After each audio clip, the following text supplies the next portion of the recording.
Hi, my name is Amy Ippoliti and I'm here with Douglas Brooks. And today we're talking about money, value, and worth, understanding yoga from its sources.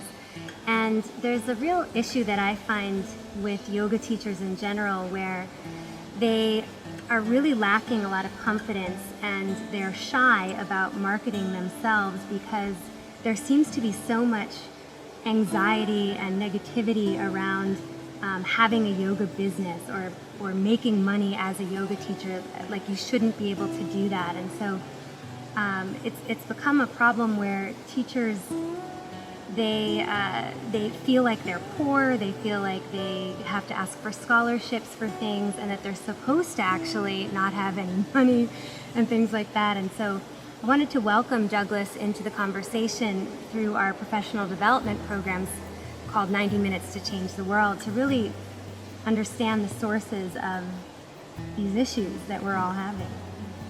Well, the history of yoga is rife with different ways of offering transmission and engaging in the transaction of what it means to learn yoga and to teach yoga and to offer yoga.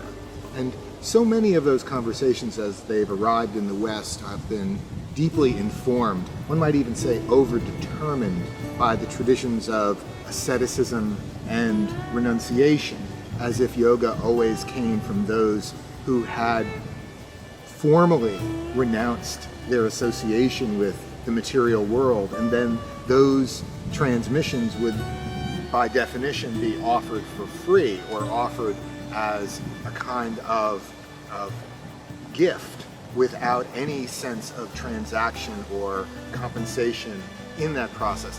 The more carefully we look at the history of yoga, I think the more we delve into the stories and myths that inform the relationship between transmission, that is, what exactly is being offered and how it's being taught and from whom it is being taught, and then that transaction between teacher and student, the more we see that there have always been different ways to create value, to express worth, to complete that transaction in ways that have really offer us a lot to think about, a contemplative model for understanding how we in the modern age can bring a meaningful and, one might say, valuable conversation to value, and how we can approach money and worth in the transaction in a way that is deeply informed by the history and by the values of yoga through the centuries. That's great, because it really is the topic that yoga teachers think about all the time, but they never want to talk about. So can you give us even just 3 nuggets that we can immediately put into place to start to feel a little bit more empowered about actually making money or being able to promote ourselves and the work that we're doing in the world? Well, just to go back from our sources, the first thing I think we can do is we can put the elephant in the room. We can bring Ganapati, invoke Ganesha. And what I mean by that is raise the topic first, enter into that conversation with a sense of that conversation's value and worth. Bring the topic up. Don't let it sit passively or invisibly in the background. Yoke yourself to the conversation about value and worth, about money, right from the very beginning. And normalize it. Yeah, normalize it. Bring the elephant into the room. Don't shy around it. Don't pretend it's not there. I think the second thing to notice is that when you do, you can become the agent of your own change. You can become the executive of your own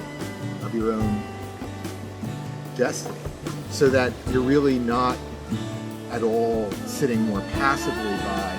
You're working with the issue, and you become that empowered voice for your own change and for the issues at hand.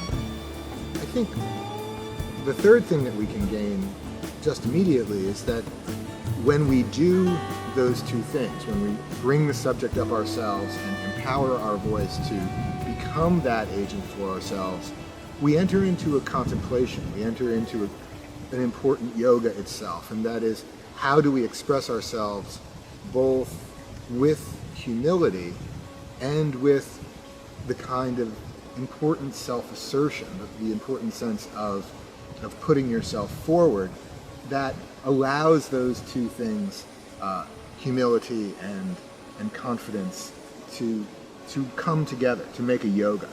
And that itself is an important contemplation. How can we be both humble and assertive? So those are three things right off the top of my head that I can think of, and there's so much more out of the traditional stories and out of the myth traditions of yoga's great providence that will inform us and really draw us into a richer and more serious conversation about value and worth, and about what today we transact in money. Fantastic. And we are going to develop this, and actually have already developed an entire mini course that will allow teachers to delve into this conversation with you. It'll be coming up in the fall of 2012, and it's a wonderful way to really know these stories, I think, and to empower our understanding, our vocabulary around it. And I'm just very much looking forward to sharing you with our 90 Minutes to Change the World community, because you have so much to add to the conversation, and I think it's an incredible topic to know if you are in business as a yoga teacher. So thank you so much. Well, I really look forward to it. We'll be able to draw from history, from tradition. We'll be able to bring these teachings into our own lives in a contemporary way.